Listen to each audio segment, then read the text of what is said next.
What's up, everybody? Welcome back to the channel. Episode 64 today of the Vikings franchise series, and we are coming off of our victory over the Packers. Since I recorded that episode, I simmed past the bye week, and then I felt that the Saints would be a better matchup, so I simmed past the Patriots game, and now we are in week 13, ready to take on the New Orleans Saints, who are sitting at 8-4, right behind us in the NFC. If you didn't get a chance to see the last video, here's a quick recap of that score. We ended up winning 22-3 over the Packers.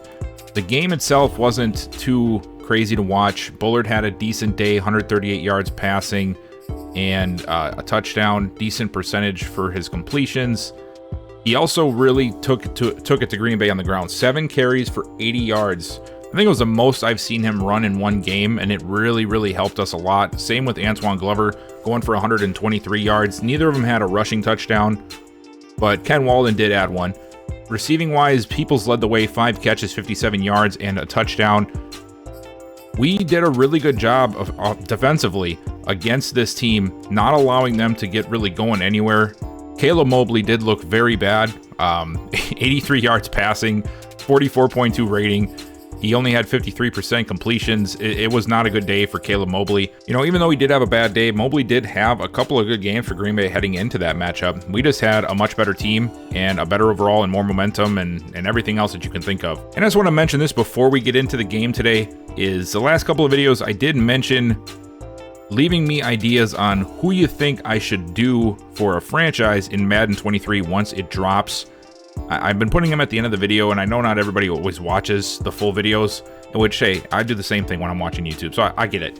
But I wanted to mention at the beginning, hopefully, that I could catch more of you, and if you had ideas, that you'd leave them. But please, you know, leave me a comment under this video. Let me know who you guys want to see me take on for a franchise. Now, I did have one comment from a subscriber mentioning the Houston Texans, which honestly is a very good pick in my opinion. They don't really have anything going for them. You know, like, we don't know what Davis Mills is. The running game is sort of up in the air. The receivers are all over the place. So that might be a fun team to rebuild. Now, there are a couple other ones that I have in my own head that I'll just leave for now until I either get more ideas from you guys or I don't get any ideas, and then I got to make the decision myself anyway.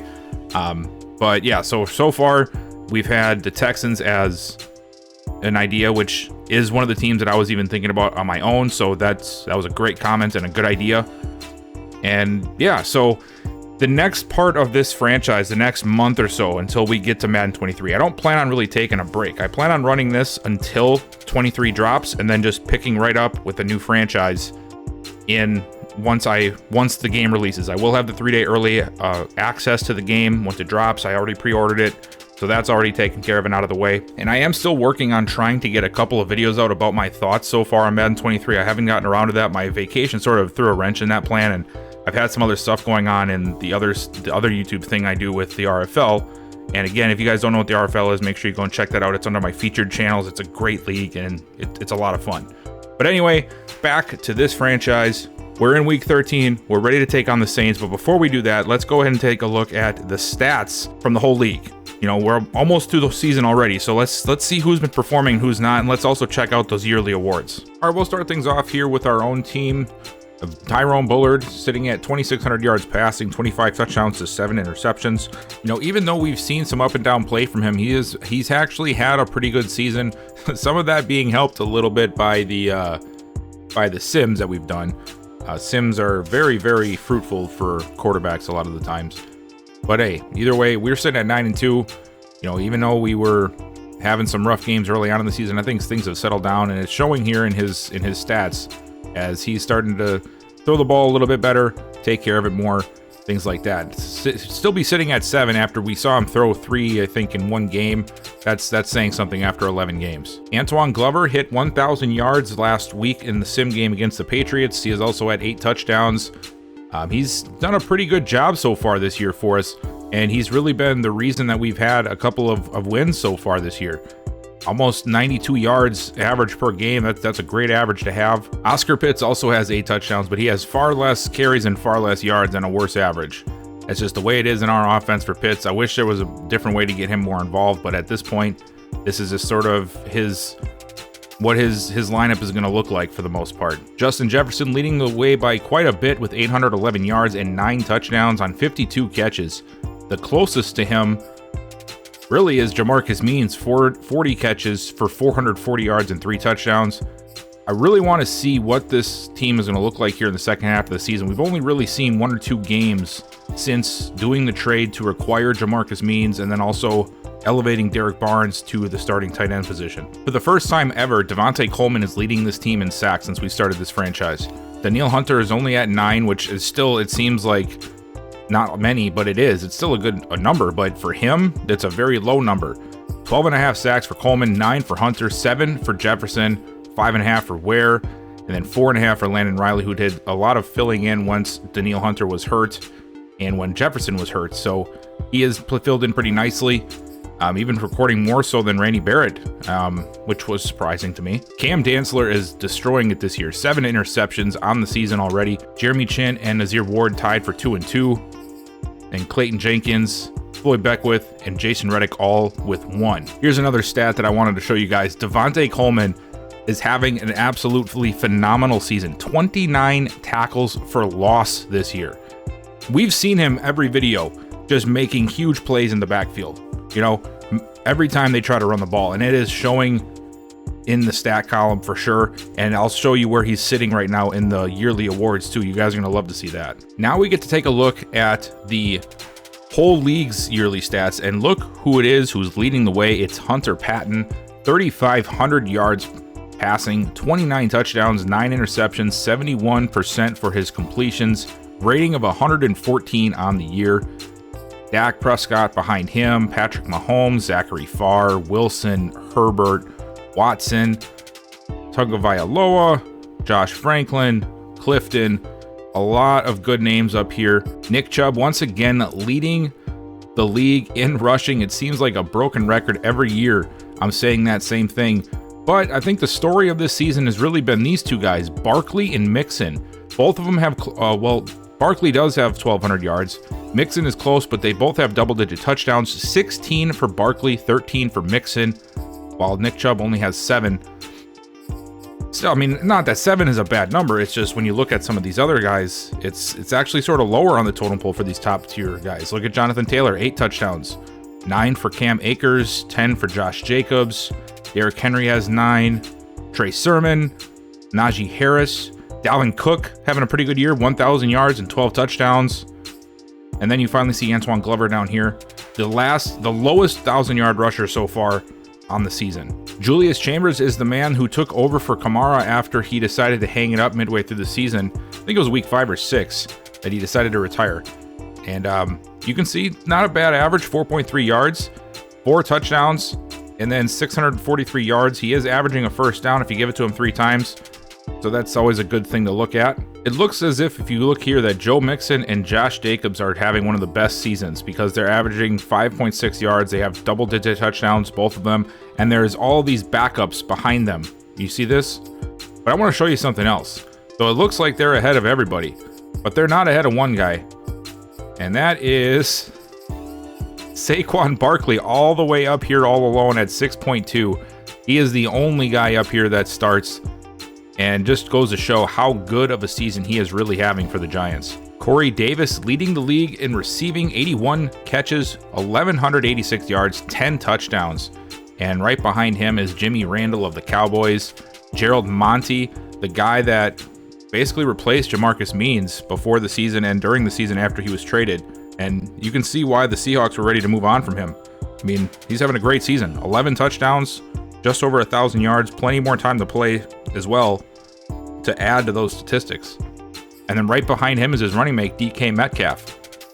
Wow, that's a scary tandem right there. Defensively, Myles Garrett again leading at 13.5. Devontae Coleman sitting in second or third place, right behind Jeffrey Simmons, just to give you an idea of how good he's really been this year. And then looking here, look at the names he's here, like in his position group, right? All these are ends, which they should be. There's Coleman and then Buckner and Armstead. And then Ed Oliver. Look at the kind of company he is keeping when it comes to the defensive tackles making plays in the passing game and getting to the quarterback. That's crazy. And then here he's leading by a mile in tackles for loss, 29. The next closest person is 21, which is Josh Allen, who's having a great year himself. There's quite a few guys here flirting with 20. But at this point, unless Coleman just stops playing for like 3 or 4 games, I don't think guys are going to be able to catch him this year. It looks like Cam Dantzler is leading the league in interceptions because it decided not to show him again. I don't know why it does that, where it doesn't show your players in certain situations, but here it is. Next closest person is Jalen Sheffield at 4, so we know we've got that beat. And here is a quick look at the playoff picture as of this point in Week 13. We are the number 1 seed, followed by the 49ers once again. Then we have the Saints, the Eagles, the Buccaneers, the Washington football team, and then the Cowboys. Over in the AFC, the Chiefs, once again, the number 1 seed, followed by the Steelers, the Titans, the Patriots, the Raiders, the Browns, and then the Chargers coming in at the 7th seed. And then let's just take a quick run through of the divisional standings for every division and just see where the guys are at. You can see the Steelers are clinging on barely to a lead over the Browns by just that 1 loss. This is a very tight division, all of them within 2 games of each other. Same thing here in the South. The Titans and the Colts tied with 6 wins apiece, but the Colts have 1 more loss in them. We'll see if that evens out once the Titans once the Colts hit their bye week. Texans at 5-6, and the Jaguars at 4-7. Once again, a lot of these teams are just not really performing how I expected them to. 5-6, 5-7, like it's looking like one of these teams might not even have to have a winning record to win this division. And then you see the AFC West, Chiefs at 10-2, and the Raiders at 7-4, with the Chargers at 6-5. They have 3 of the 6 teams that are above 500 in the AFC, all in this division. Crazy. And then you look at us, we are running away with it at this point, up by 4 games at the very minimum with the Bears, and we also have a tiebreaker, I believe, over a couple of these guys, so it looks like smooth sailing for us. In the South, the Saints are in the lead, but the Bucs are closing in on their tail, only 2 games behind. The Eagles leading the division by 1 game over the football team and also the Cowboys. And then in the West, the 49ers, looks like they're starting to clinch that one up. They are close to our record, and the Rams are about the same as the Bears. So unless something drastic changes here, it looks like the 49ers are going to be able to seal up that divisional, win here soon. I can't remember if I mentioned this story or not, so I just will now. This is about a middle linebacker, Nick Ware. Being the son of a legendary football coach has put middle linebacker Nick Ware on the fast track to the NFL from a young age. He enters his final college season with little left to prove. With little left to prove. There we go. Now I can read. And then here in the stories, Gregory Harrington continues his push up my rankings. Feels like each week his tape looks more impressive than the last. You can see here Nick Ware is the top rated middle linebacker, but since I did the national scout on this position and was able to get the 100% completion on him, you can see that he's not actually even a good talent unless something changes here between now and like the pro days and stuff. He's a day 3 talent. So as much as the story is nice, I mean, you almost have to wonder, is this a guy that you take because you're betting on his potential? Maybe he's got a good development trait, but obviously his upfront ratings are not that of what you would expect. I mean, even Eric Franklin here right below him is considered a better talent technically with a round 3 to 4 grade for the talent. Not too many good prospects here at middle linebacker. Sidney Schaefer undrafted, Denzel Casey undrafted, D'Angelo Flowers finally a top type of guy, same with Will Gold and Corey Shelton, so a good little mixture here in the later rounds, which could prove to be awesome for us because that will leave us room in the first couple of rounds to be able to take different guys and still come back and get a quality player in the middle rounds. And then here's something interesting I saw here looking through the list is Tracy Jones. 6'1", 244 pounds. He is an undrafted projection, but his talent range is round 2 to 3. So that's something to really keep an eye on. Maybe somebody we can try and grasp later on, 5th, 6th round if he's still sitting there. And then looking here, this is Gregory Harrington. This is the one that was talked about in that story where it just says he keeps getting better and better. We only know 50% on the guards, so it's not going to be very easy. The 50 is pretty much the floor now at this point. We do know a little bit more about some of these tackles, but not enough yet. We do know one. Oh, yes, I did I tried to do the focus player thing again, and where they choose the 3, And I did both Feldman and Oliver, I believe, and only Oliver was the one who actually unlocked, and it shows that he is an undrafted talent. So thank God I wasted my thing on that. But hey, you know, at least now I know. I know that he's not very good, so I know to avoid him. I guess you can look at it that way. We do have pretty good knowledge here on some of the free safeties. We still don't know their exact talent level, but Peter Holiday here, John Bradham, Darren Norwood, Cedric Bozeman, and Kenny Hickman. There's a few guys that I want to look into a little bit more. I'm really torn yet on who I really want to target. You know, the thing is, we have so many picks, I really don't know who's worth it to go up. So I'm trying to figure out if there are multiple players I want, or if I want to use more of a consolidation approach to use all the extra picks we have to ensure we get like one guy, you know, like one guy we really want. So yeah, that's the little update I wanted to do with you guys. I know I've been talking a lot. Let's go ahead and let's go and play these New Orleans Saints already. Here comes Hunter Patton, starting quarterback for the New Orleans Saints. We are going to kick things off on defense today. And right away, we're going to get a chance to test ourselves against the league's leading passer, Hunter Patton. Let's see what our defense has up its sleeve today. 1st and 10, all the way back from their own 14 after a pretty bad return. Chambers in the backfield. He's going to take the opening play, and he will go nowhere. But oh no! Coleman's hurt already on the first play? Okay, it's a short term. I'm like sitting here like, man, I just said this before the game, that if he doesn't get hurt, he's going to have a great year. And what happens? Literally the first play, this man gets injured. Wow. 2nd and 10, Patton back to pass. Under pressure, lets it go over the middle. It's caught. And he's out to the 23. I believe, was that Austin Banks? It was. Austin Banks for 9, and that sets up 3rd and 2. They're going to spread us out, though. Let's see here. Can we get some pressure? You know what? Quick pass outside. It's caught, and a first down. It's the tight end, Adam Troutman. And they're going to stay in this spread formation. Why not? Patton scanning. Under pressure. He's going to take a shot. He gets it off just in time, and he's got a man, and it's caught. Oh, my God. It's Michael Thomas over the head of Cam Dantzler. It looked like Dantzler jumped a little too early. I'm not sure what to make of that. You know, if you look here, it looks like he tried to jump but mistimed the jump. I mean, obviously Thomas is a great receiver, so this doesn't really surprise me that much. Yeah, he just mistimed it. You don't see that too often. Usually he's making those plays. Saints flip field position rather quickly. A short throw outside, caught and out of bounds again. It's a tight end. Can we at least hold him to a field goal? Is that possible? Nope. Oh boy, that was rough. Well, a very good opening drive for the Saints, not so much for us, and they're going to go up 6-0 after the quick pass to Troutman. Here we go. Tyrone Bullard comes out for us.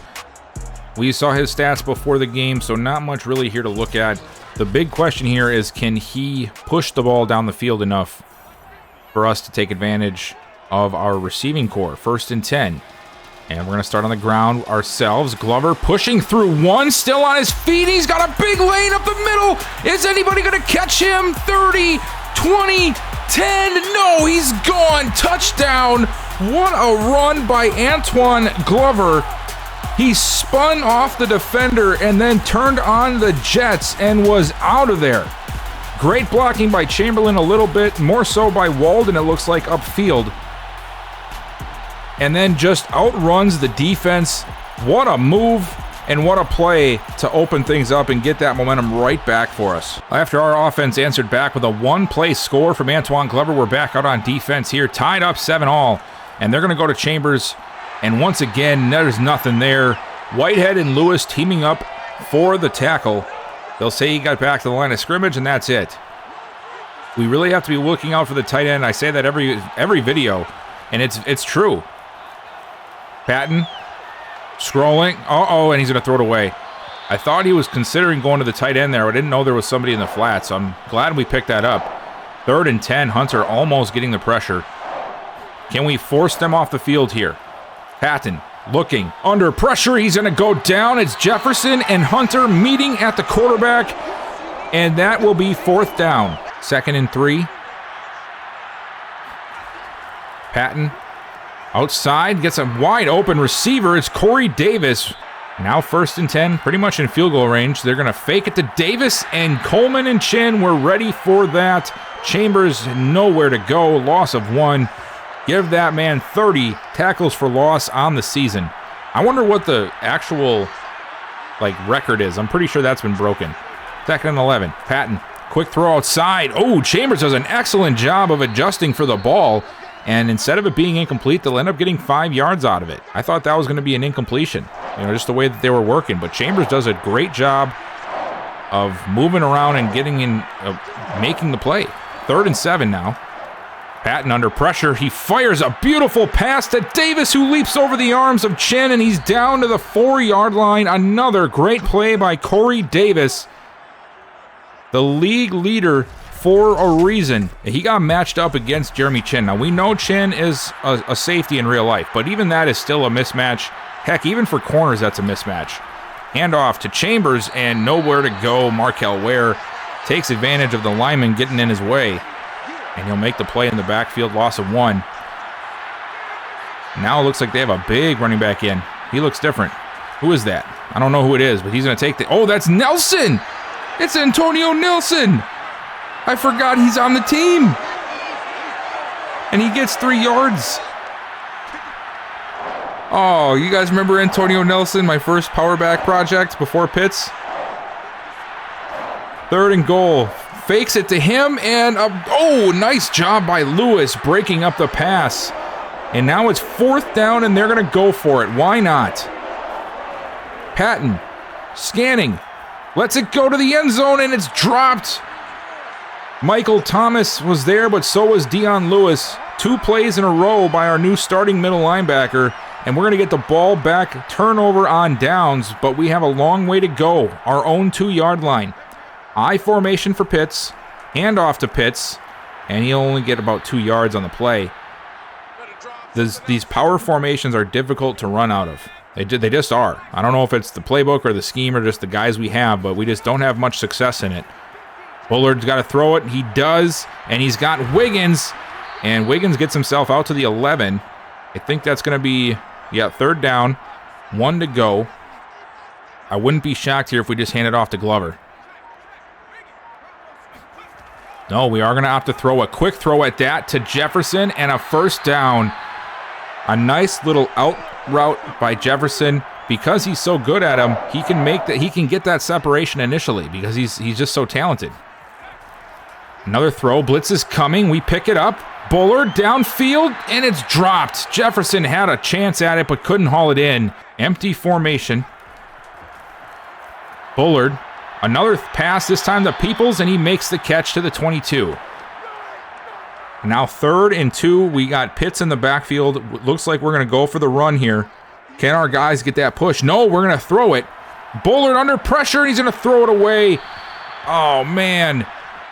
Nice job by the Saints. They stayed home. They didn't fall for the play action, and we're going to have to punt it away. Here we go. We're going to come out in the pistol formation. Handoff to Glover. Oh, Glover trying to power his way through, but it does not work. Grant was not going to have any of it. 2nd and 9. Coming up on 4 minutes to go in this first half. Bullard to throw it. Throws it outside. Jefferson reaching out, makes the catch. And he's out of bounds at the 29. It's going to leave us a few yards needed here on 3rd. And I really don't know where we're going to go with this. We are going to throw it. Oh, right there. Barnes. No, he's taking a shot deep down the field. Means caught it. Breaks free. Touchdown. Jamarcus Means. What a play by the new receiver. I thought he was going to go to Barnes underneath, but then he just fires this thing deep, and I just knew Means was on that side of the field. Does a great job of breaking off the defensive back and then outrunning the rest of the defense to the end zone. What a play. Wow. After the big throw for Jamarcus Means and our getting another touchdown, we come back out. That time the screen does not work. We are all over the Saints right now, 17-7. Patton looking for something. We know he can take the shot deep. We've seen that in the first half, or in the first quarter, I mean. Oh, man, what a hit by Whitehead, and it's recovered by Jefferson. Is it going to stand? But if it does, that is what we were seeing all last season from Whitehead. Those big hits over the middle, forcing the fumbles. I'm still not sure, though, if he was down before that ball came out. And now Jeremy Chinn is hurt. Oh, man, that's not good. And they are going to review it. I think this is going to get overturned. It is overturned. And now Jeremy Chinn goes back to the locker room. He will be done for the day. And now Dion Lewis is going to step into his spot in the passing situations. Patton taking another shot deep. Last time they got this to work. This time it's overthrown. Same route concept, same guy. It was Michael Thomas. But Dantzler does a good job of closing that route off. And now second down. Patton getting a little aggressive here. Another throw over the middle and another slant route from Michael Thomas. But this time he hauls it in for a gain of about 12. 3rd and 1. Handoff. Oh, and man, I don't even know why I'm surprised anymore. Devontae Coleman doing Devontae Coleman things and forcing the punt. Now our lead trimmed down to just 4 after the 2 turnovers in a row by Bullard. And now we're going to hand it off to Glover. He's like, I've had enough of this. I'm just going to give it back to the running back. Now we're going to go in shotgun and a play action. Throws it open. Derek Barnes. And Barnes works his way across the 35. I formation for Pitts now. And we're going to give it to Pitts. And he gets a gain of about 4. Quick handoff to Glover. And, oh, man, they did not fall for that one. Everybody stayed home. And it'll only be a gain of about 2 or 3. Nice job by the defense there. 3rd and 3. And now Glover is going out in motion. Bullard lets it go over the middle. He's got Means again, and he's down to the 47-yard line. First down. Jamarcus Means closing in on his first 100-yard performance as a Viking.